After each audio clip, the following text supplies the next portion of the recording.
This is a very shortened version of a talk I gave in Germany last week, an interesting context in which to show the talk. And this talk I gave had lots of images.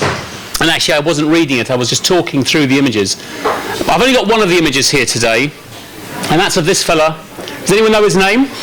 Lord Kitchener. Lord Kitchener.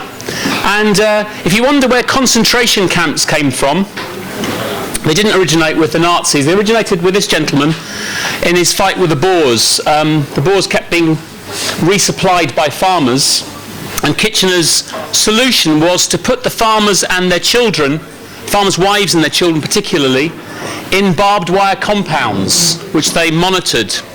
These compounds were rife with disease, there wasn't enough food, and thousands of women and children died in those concentration camps. And there are horrific images of those concentration camps.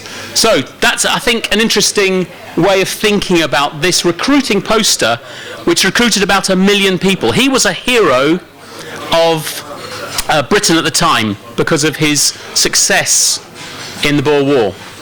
So 2014 marks the 100th anniversary of the outbreak of the First World War. And as I came here today, I was wondering whether to wear this poppy or not. And I'll go on to say why I had a moment of doubt about whether I should wear it.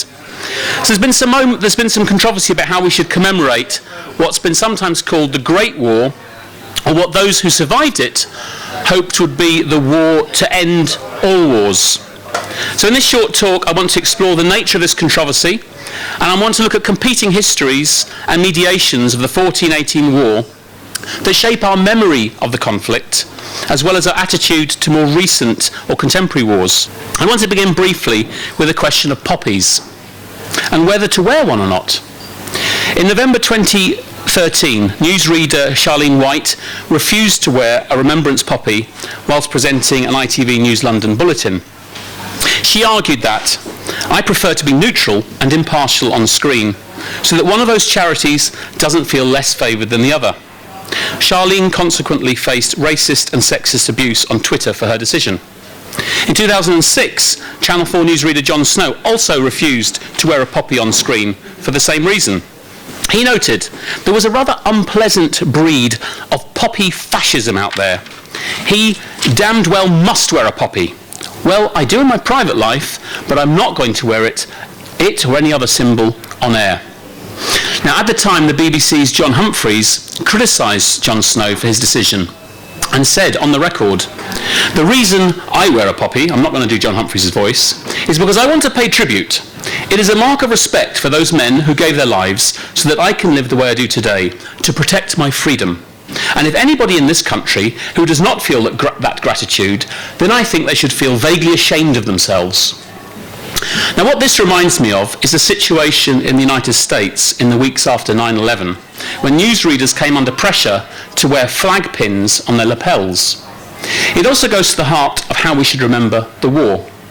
Anti-war groups like Peace Pledge sell white poppies to acknowledge civilians killed in modern warfare.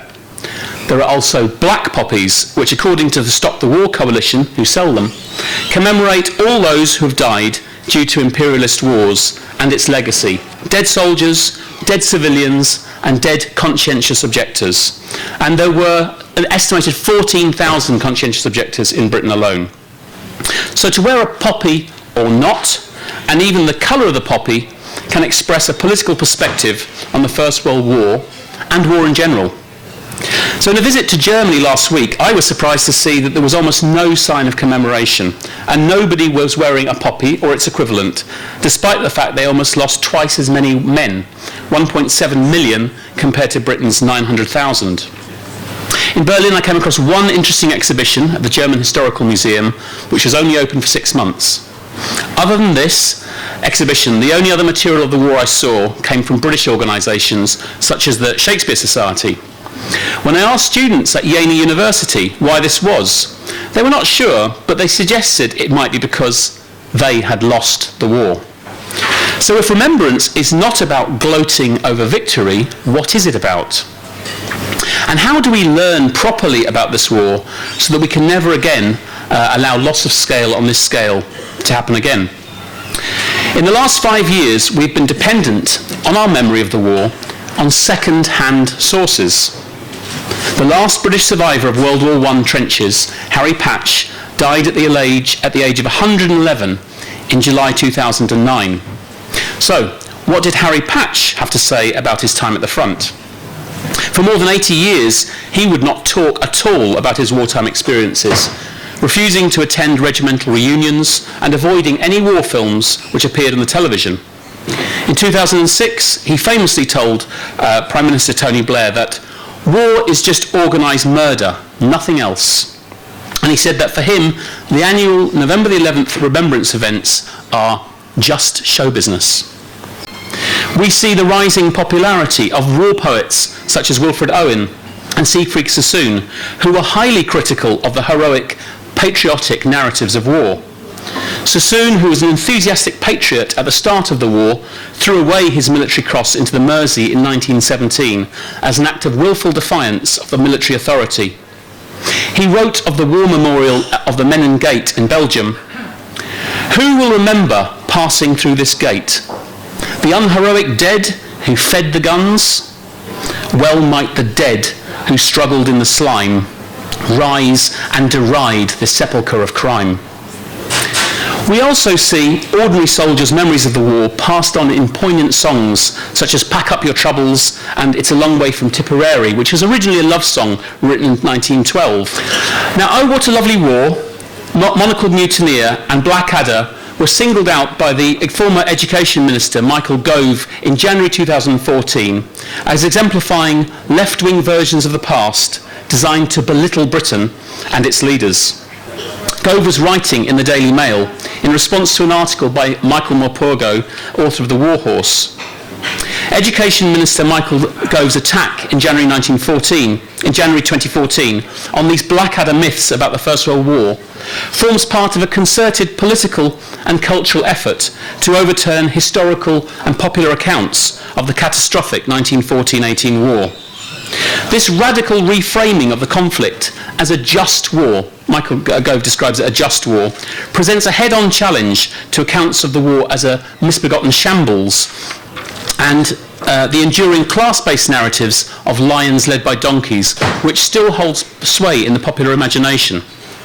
For Gove and others keen to refashion bitter memories of pointless slaughter as myths, there has been an ideologically motivated reassessment of the war as a noble defence of the Western liberal order, rather than a catastrophic series of mistakes perpetrated by an out-of-touch elite. The representation of British military and political leaders as heartless and incompetent donkeys, sending brave soldiers into unwinnable battles along an endless front, reverberates dangerously in the 21st century. That context is the end of the conflict in Afghanistan, which officially came to a close on the 26th of October, with the lowering of the Union flag over Camp Bastion. David Cameron said, "We will always remember the courage of those who served in Afghanistan on our behalf, and never forget those who made the ultimate sacrifice." But critics of the endless war on terror have asked, what was achieved in 13 years, and at what cost? And these questions are important. These are the same questions we ask about the Great War, and our answers to it define us politically and suggest how we might remember it. When announcing in 2012 major plans to fund and organise 4 years of commemoration, Prime Minister David Cameron said he looked forward to a commemoration that captures our national spirit in every corner of the country. That, like the Diamond Jubilee celebrations this year, says something about who we are as a people. Cameron, like Gordon Brown and Tony Blair before him, shared a concern about the increasing drift of British public opinion towards pacifism. It's one of the reasons they commissioned the report on the national recognition of UK armed forces in 2008. This report identified a lack of public understanding of the military due to decreased familiarity. The Brown government was to recommend a range of measures, including celebratory homecoming parades, encouraging soldiers to wear uniforms in public, and greater military presence in secondary schools and national sporting events. For Cameron, an important gesture will be laying of commemorative paving stones in the birthplaces of members of the British Armed Forces who received the Victoria Cross for their bravery in World War I. 430 men awarded the Victoria Cross will have their name enshrined in a paving stone in their hometown. There are, however, no plans for those who opposed or questioned the industrial slaughter of World War I. And these include women activists, Christians, political radicals, workers who went on strike, soldiers who mutinied. My recommendation to respectfully remember the war is to celebrate at Christmas those brave soldiers who in the 1914 truces disobeyed orders and fraternised with the enemy. They sang and shared songs such as Silent Night, Stille Nacht, and drank and played games together.